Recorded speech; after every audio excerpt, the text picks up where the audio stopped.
Dr. Amanda Foster stifled a laugh as she read through the classified document for the third time. The Galactic Council's assessment of Earth's military capabilities was so drastically wrong that it almost seemed like an elaborate joke. Almost. "Mom, we're starting the tournament finals." Her son Tommy's voice echoed from the basement. "Just a minute," she called back, her eyes still fixed on the holographic display. The report's conclusion was both amusing and concerning. Species shows severe combat aversion, preferring to spend approximately 43% of their leisure time in virtual simulations focused on entertainment rather than military preparation.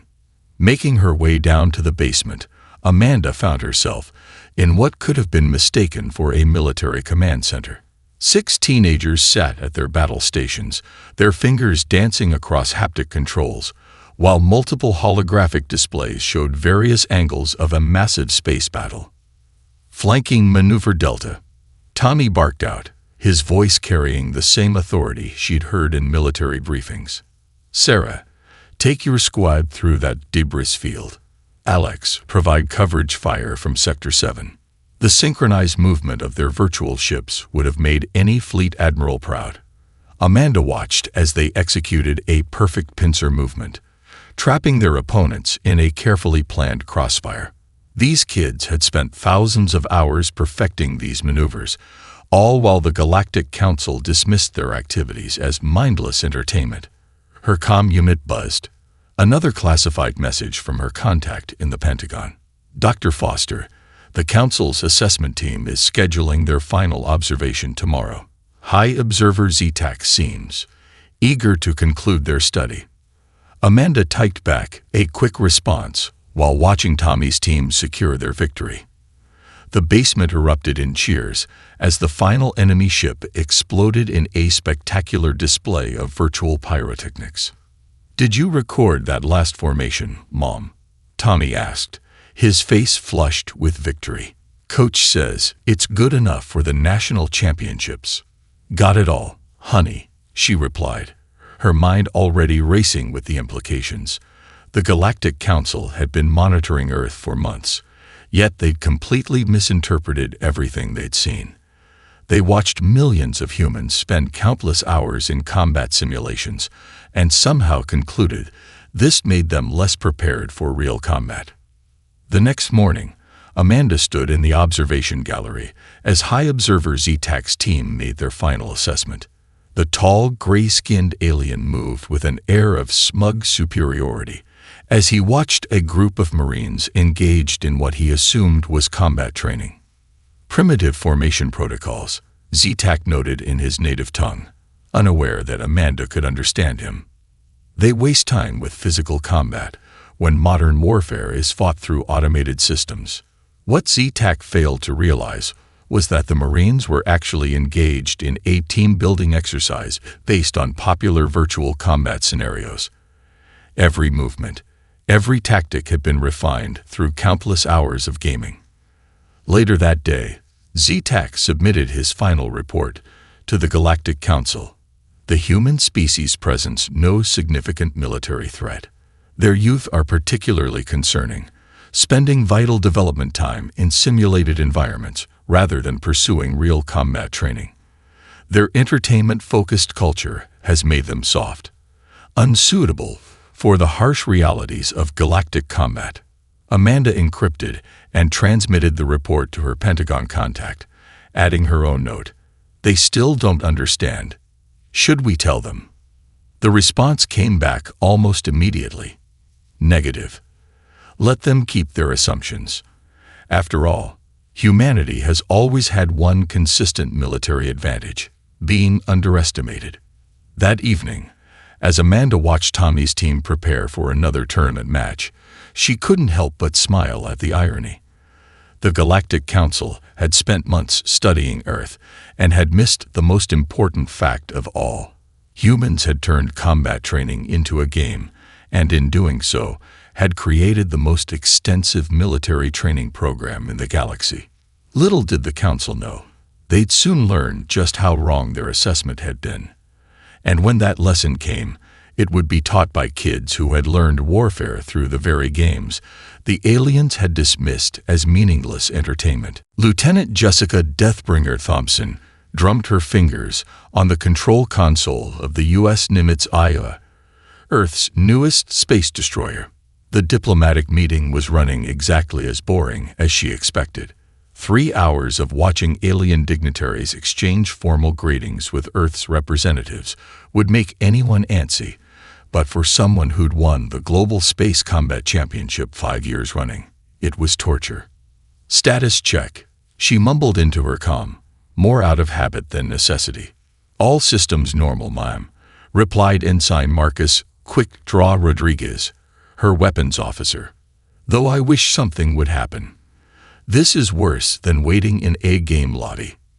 Jessica smiled at the gaming reference. Her bridge crew had been handpicked not from traditional military academies, but from the top rankings of Stellar Warfare Online. The brass had called it her experimental command structure. She called it common sense. The first sign of trouble came as a slight fluctuation in the quantum radar. Most traditional officers would have missed it, but Jessica had seen this pattern thousands of times in game simulations. Multiple ships dropping out of FTL called out Lieutenant Sarah Eagle Eye Martinez from the sensor station. Signature matches. Holy shit, they're Kralthak warships. The infamous space pirates had chosen this moment, during the first official diplomatic contact between Earth and the Galactic Council, to launch their attack. Their timing was perfect, or would have been, against any other species. Battle stations, Jessica ordered, a familiar rush of adrenaline coursing through her veins. Just like we practiced in the sim last week, people. The Kralthak fleet emerged from FTL in a standard crescent formation, their blood-red ships looking like something out of a premium DLC pack. Their commander's voice boomed across all communication channels. "Surrender your diplomatic vessels and military assets," the alien voice growled. "Resistance will result in total annihilation." Jessica keyed her comm to the fleet-wide channel. Time to show them what Earth's entertainment is really worth. Formation Delta 7. Execute on my mark. The Kralthak watched in confusion as Earth's ships began moving in what appeared to be complete chaos. Vessels spun and weaved in seemingly random patterns, ignoring traditional space combat doctrine. "What are they doing?" the Kralthak commander demanded. "This violates all known combat protocols." "Sir," one of his officers reported, "their movements match known military formation in the database." Of course they didn't. The maneuver, dubbed the Thompson Special, had been developed during a particularly intense gaming tournament 3 years ago. It had won Jessica the global championship, and now it was about to win Earth's first real space battle. "Weapons free," Jessica commanded. "Show these pirates why we spend so much time playing games." The U.S. Nimitz Aya led the charge, executing a perfect barrel roll while maintaining pinpoint weapons accuracy, a move that Jessica had practiced over 10,000 times in virtual combat. The rest of the fleet followed suit, each ship moving with the precision that only came from countless hours of simulated battle. The Kralthak ships, designed for traditional space combat, found themselves unable to track the erratic yet purposeful movements of the Earth vessels. Their targeting systems, calibrated for standard military maneuvers, couldn't keep up with tactics developed in gaming tournaments. "Just like fighting raid bosses," Marcus commented as he launched another barrage of missiles. "Predict the pattern. Exploit the weakness." Within minutes, 3 Kralthak ships had been disabled, their crews stunned by the unprecedented display of combat prowess. The pirates had expected an easy victory over a species that the Galactic Council had deemed combat-averse. Instead, they found themselves fighting against opponents who treated space combat like an elite gaming session. As the battle turned decisively in Earth's favor, Jessica couldn't help but smile as she heard the familiar gaming terms being used as official combat commands across the fleet's communication channels. "Tanks down. Need heals on point. Watch for the add phase. DPS check on the flagship.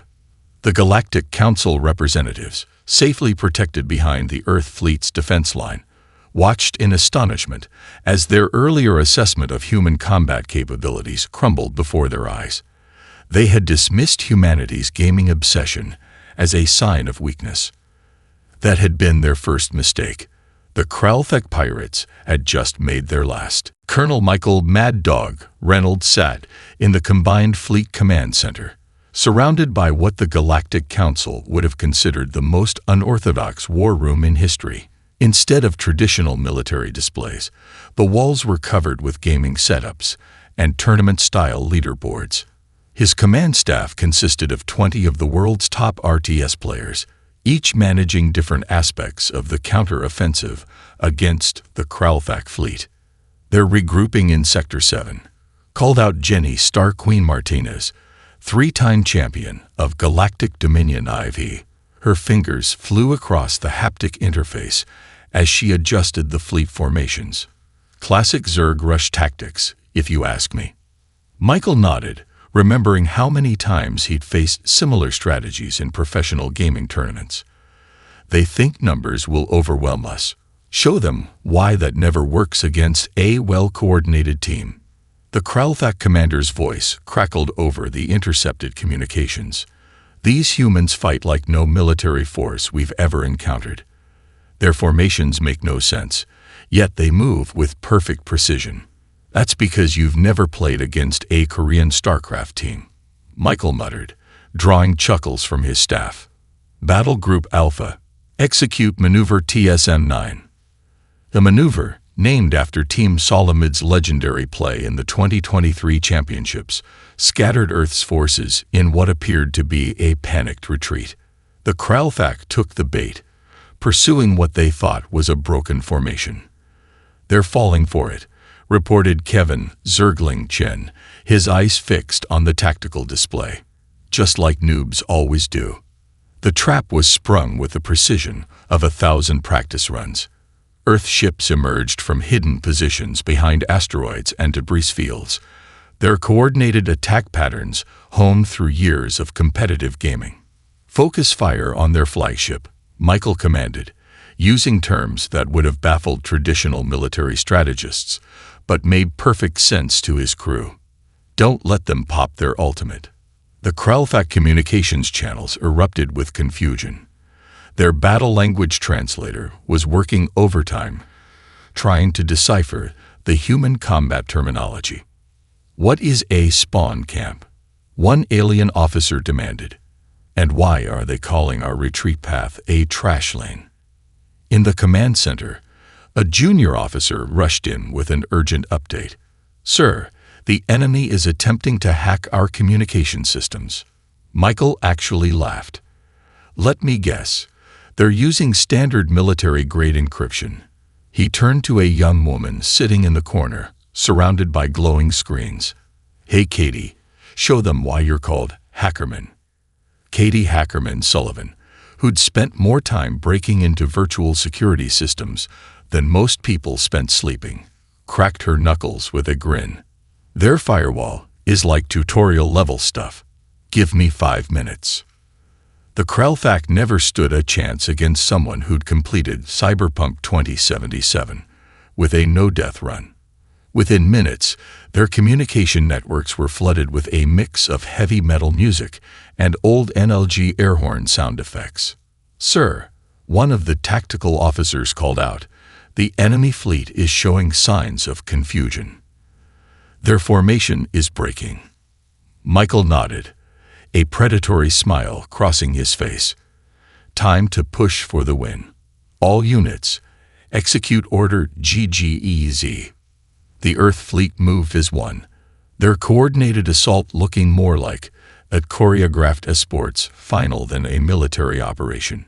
Ships weaved through the debris field in perfect sync, their movements guided by muscle memory, built through countless hours of competitive gaming.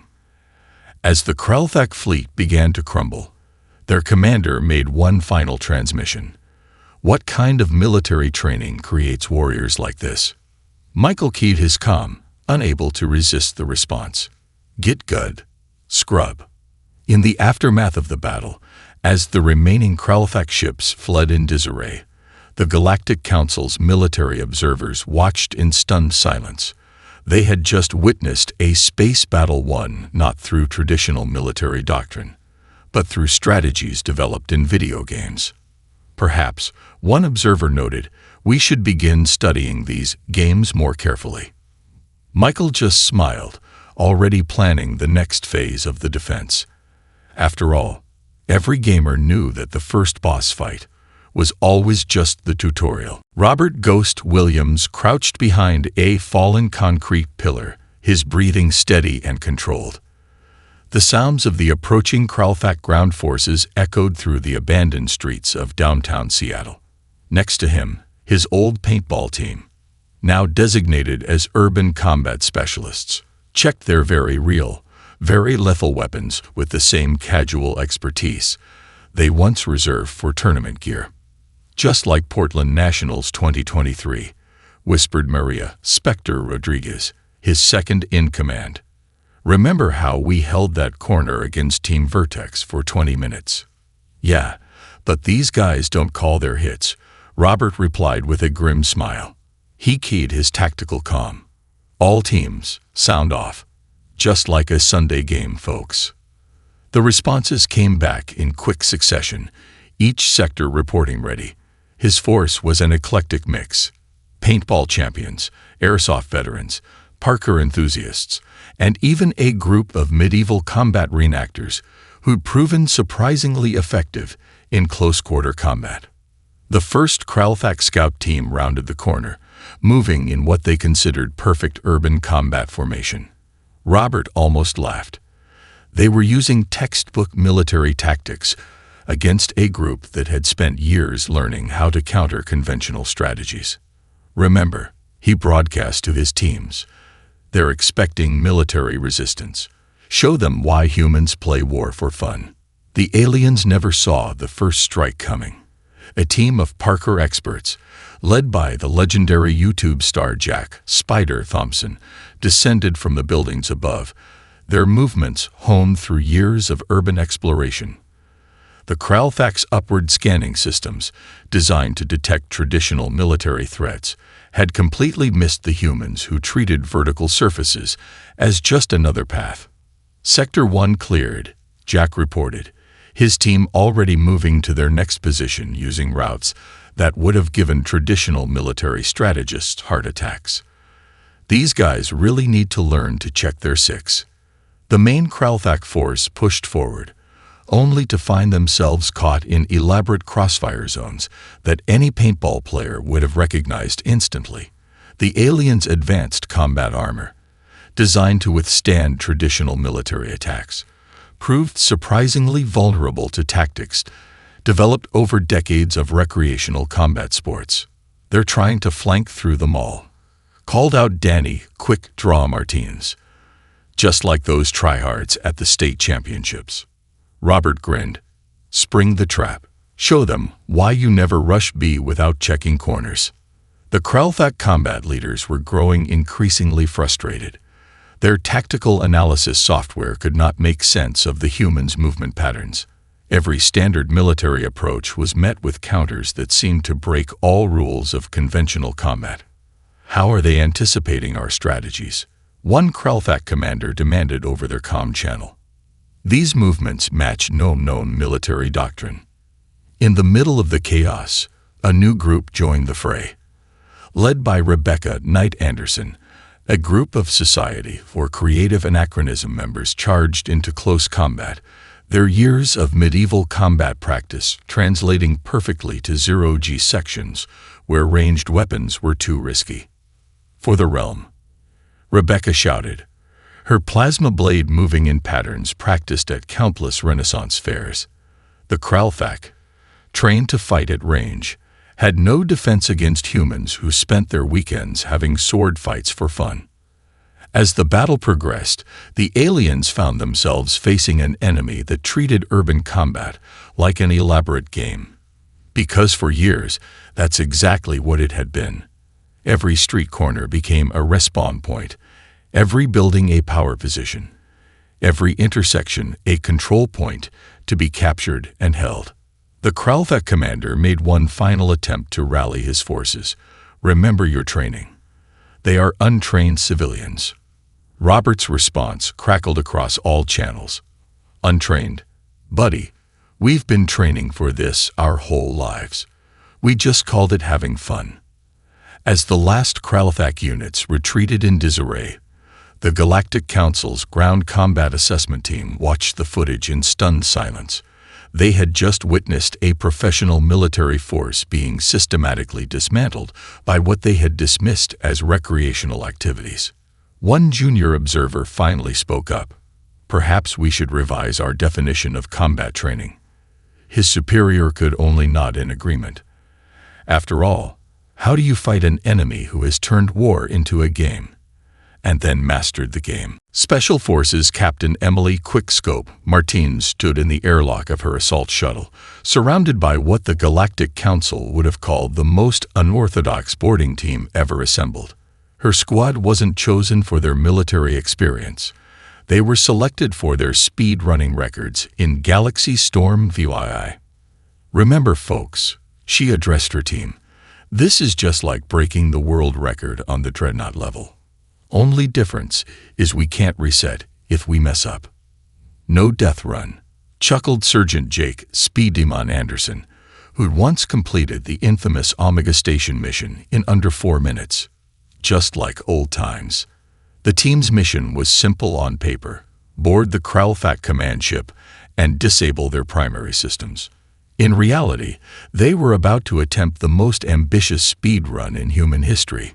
Loading up the route now, announced tech specialist Lisa Glitch Queen Parker, her augmented reality display showing the optimal path through the alien vessel. She'd spent years finding exploits in video games. Now those skills were about to pay off in real combat. The airlock cycled, and Emily's team moved with the practiced precision of thousands of virtual runs. Their movements weren't military standard.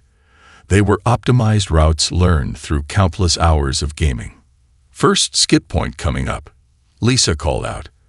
That maintenance shaft intersection should work just like the ventilation skip in Level 3.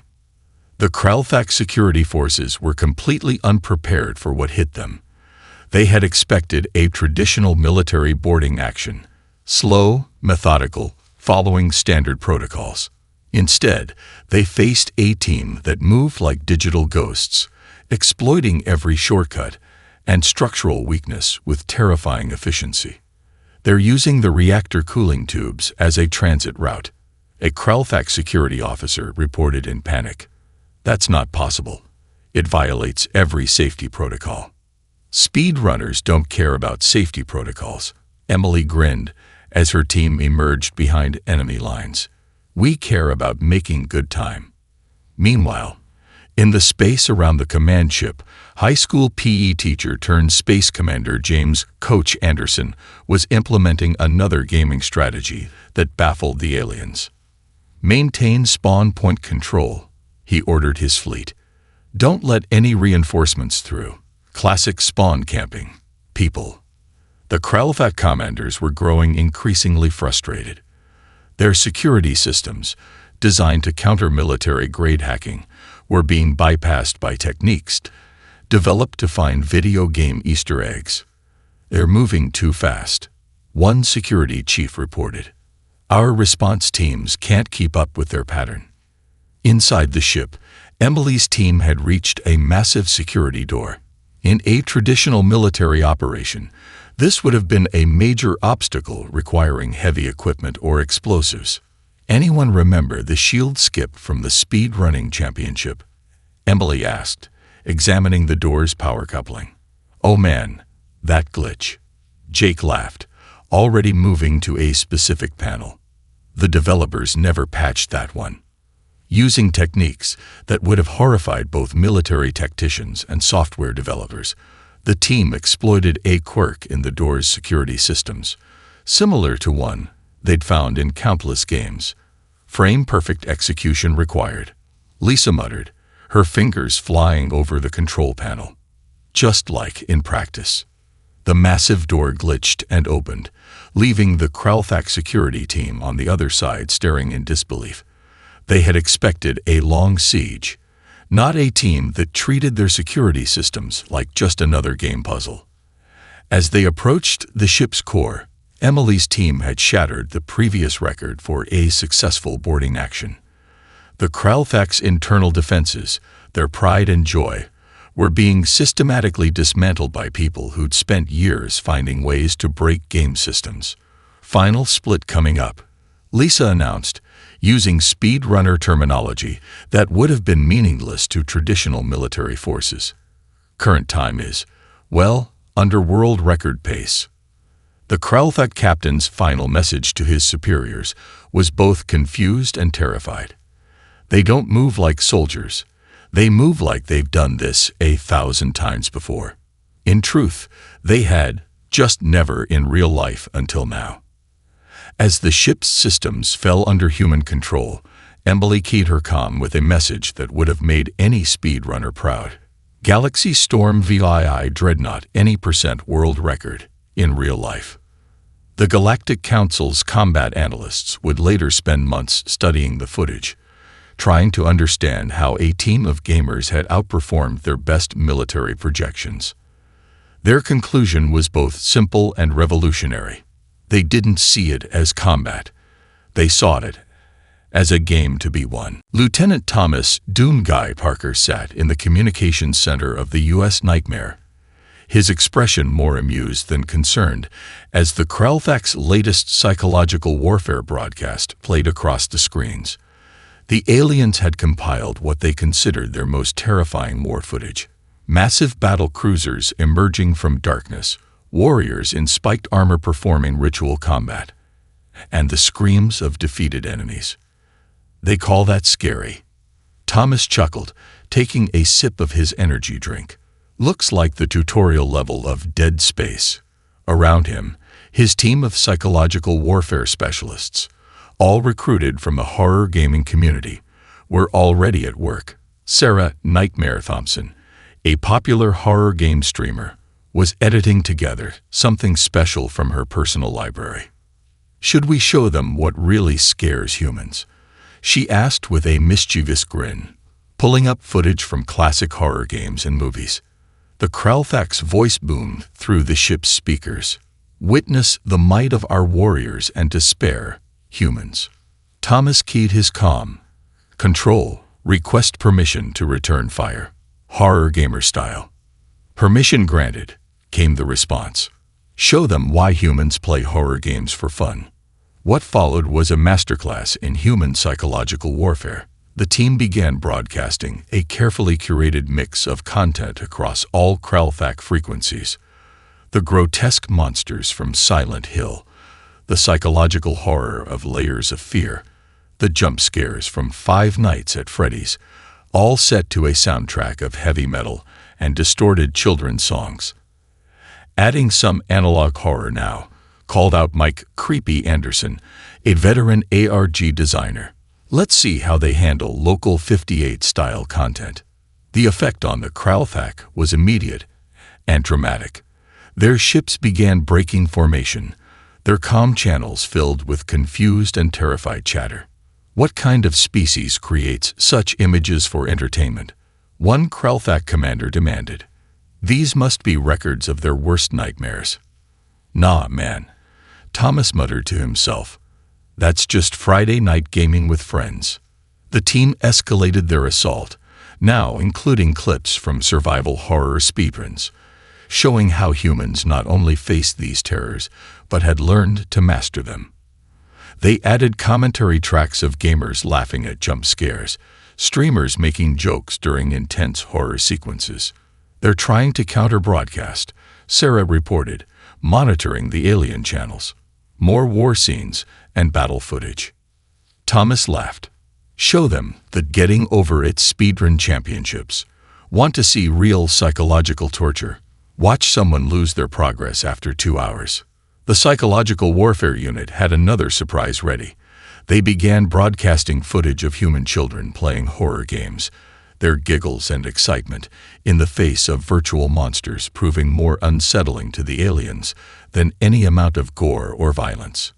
Their brain patterns are showing increased stress, reported Dr. Rachel Mind Games Wilson, their xenopsychologist. They can't comprehend a species that turns fear into entertainment. The final blow came when they started broadcasting Dark Souls boss fight compilations, showing humans repeatedly challenging impossible odds for fun, learning from each death, coming back stronger. This is beyond standard psychological warfare, a Kralthak analyst reported. They've weaponized their own entertainment. As the alien fleet's coordination continued to break down, Thomas initiated the next phase. His team began broadcasting speedrun strategies for the current space battle, complete with commentary. And here we see the Kralthak using their standard formation. Sarah narrated in her best streamer voice. A pretty basic strategy. Let's show them how to really play this game. The Kralthak commander's final transmission before ordering a retreat was telling. We cannot break a species that finds joy in fear itself. Later, in the debriefing room, Admiral Johnson asked Thomas how he'd known this strategy would work. Thomas smiled, pulling up his gaming achievement list. Sir, humanity has been training to face horror since we first gathered around campfires to tell scary stories. The Kralthak tried to scare a species that pays money to be frightened. The Admiral nodded, finally understanding.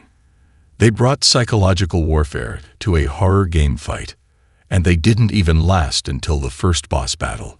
Thomas added with a grin. Commander Catherine Victory Royal Mitchell stood on the bridge of the U.S. Challenger I, a smile playing at her lips as she watched the Kralthak fleet approach the designated battle zone.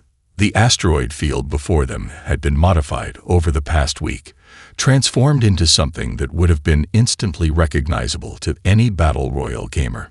All ships report ready, her executive officer, James Loot Lord Peterson, announced. The arena is set. Catherine nodded, her mind already racing with strategies honed through thousands of hours of competitive gaming. Open a channel to the Kralthak flagship. The alien commander's image appeared on the main screen, his expression a mixture of arrogance and confusion at the human's choice of battleground. This is your final chance, Catherine declared, using her best tournament announcer voice. Winner takes all. Single round, no respawns. Do you accept the challenge? The Kralthak commander's translator struggled with the gaming terminology, but the message was clear enough. We accept your terms, human, though your choice of battlefield is unusual. Oh, you have no idea, Catherine muttered under her breath before addressing her fleet. All ships, battle formations, and remember, this is just like the Global Championship Finals, only with better graphics. The asteroid field had been carefully arranged into what any gamer would recognize as a perfect arena map. Certain asteroids glowed with enhanced mineral deposits, power-ups in all but name. Strategic choke points had been created using gravitational tethers, and hidden paths through the field mirrored the secret routes found in every well-designed game map. Enemy fleet is entering the arena, reported Lieutenant Sarah Map Hack Rodriguez. They're following standard military formation, just like the NPCs in tutorial mode. The Kralthak's first indication that this wasn't a normal space battle came when they attempted to secure what they thought was a tactically advantageous position. Instead, they found themselves caught in what gamers would call a noob trap. They took the bait, cheered Weapons Officer Mike Trigger Happy O'Brien, just like every first-time player. Catherine's voice rang out across the fleet comms. Phase 1 complete. Begin the real game. The human fleet split into what appeared to be chaos to military observers, but was actually a perfect recreation of high-level battle royale tactics. Small strike teams worked the edges of the arena, while larger groups created distraction events that any Fortnite player would have recognized. Blue team, take the power-up at Sector 7, Catherine ordered. Red team, Start the pincer movement. Just like we practiced in the simulator. The Kralthak forces found themselves facing an enemy that treated space combat like an elaborate video game. Because that's exactly what it had become. Their military doctrine had no counter for opponents who approached battle with the mindset of professional gamers. They're using the asteroids as cover mechanics. A Kralthak tactical officer reported in confusion. And those mineral deposits, they're treating them like resource points in a strategy game. The battle reached its peak when Catherine initiated what her team called the Final Circle Protocol. The outer edges of the battlefield began to contract, herded by carefully placed gravitational anomalies, forcing both fleets into closer combat. Just like every battle royal ending, she announced to her crew, "Time to show them who's been practicing for this moment their whole lives." The Kralthak commander watched in horror as his forces were systematically dismantled by tactics that defied military logic yet worked with devastating efficiency. "This isn't war," he protested over the comm channel. "This is some kind of game." Catherine's response was immediate. "That's where you're wrong. For humans, games have always been about war. We just made them fun." As the last Kralthak ships either surrendered or attempted to flee, Catherine opened a final channel to the enemy commander. "GG Nori. Better luck next season." The Galactic Council's military observers, watching from a safe distance, finally understood their critical error. They had dismissed humanity's gaming obsession as a sign of childishness, never realizing they were watching the most sophisticated combat training program in the galaxy. One observer summed it up perfectly. They didn't just master combat. They made it into a game, then mastered the game. The Grand Chamber of the Galactic Council was silent as High Observer Zetak presented his final revised assessment of human combat capabilities.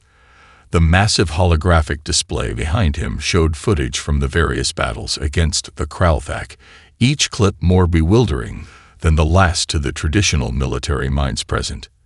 "We were wrong," Zetak began, his voice echoing through the chamber.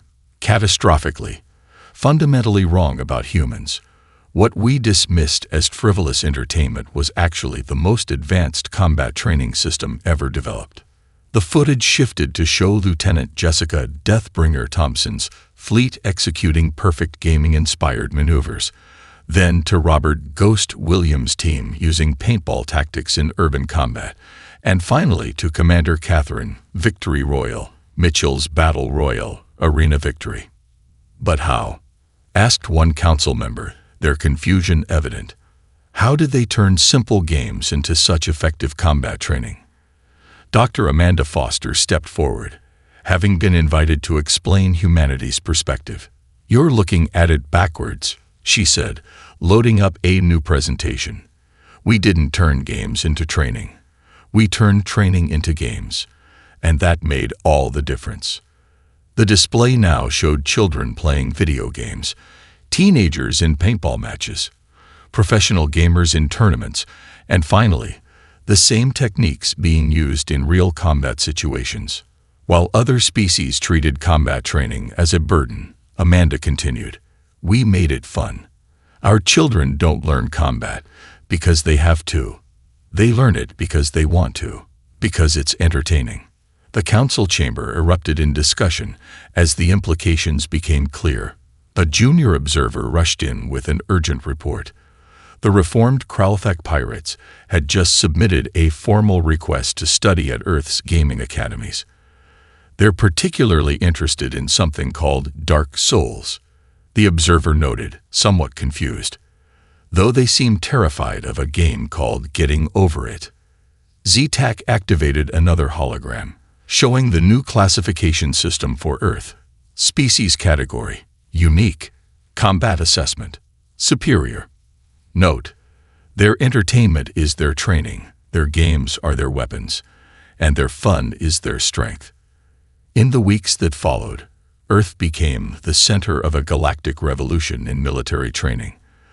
The first intergalactic gaming academy opened its doors, with species from across the galaxy coming to learn what the humans had known all along, that the best way to master combat was to make it enjoyable. Admiral Johnson stood with Dr. Foster, watching as a group of Kralthak warriors struggled through their first session of Counter-Strike. "Never thought I'd see the day," Johnson mused, "when our greatest military achievement would be teaching aliens how to play video games." "Get good," a Kralthak warrior suddenly shouted in perfect English, followed by immediate embarrassed silence as they realized they'd picked up human gaming slang. The scene in the Academy's main training hall was a sight that would have been unimaginable just months ago. Alien species of all types engaging in human-style combat games, from virtual reality simulations to live-action role-playing exercises. "They're starting to understand," Amanda noted, watching a group of Council military advisors taking notes during a professional gaming tournament. "It's not just about the combat skills. It's about the mindset, the creativity, the adaptability, the joy of the challenge." The final report to the Galactic Council that day would go down in history. Humanity's greatest weapon was never their technology or their tactics. It was their ability to turn the art of war into a form of play, and in doing so, master it more completely than any species before them. In the Academy's gaming hall, a young alien student asked their human instructor why humans spent so much time playing games. The instructor, none other than Thomas Doom Guy Parker, smiled and loaded up a classic game. "Because, kid," he said, handing over the controller, "the best way to get good at something is to love doing it. Now, let's start with the tutorial level. And remember, in human games, dying is just part of the learning process."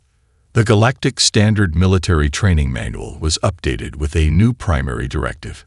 To understand human combat effectiveness, one must first understand their games. To match their military might, one must learn to play. And somewhere in the Academy's recreational wing, a Kralthak warrior finally beat their first Dark Souls boss, their victory celebration echoing through the halls. A sound that proved, once and for all, that humanity's greatest export wasn't their weapons or technology, but their unique way of finding joy in the art of combat.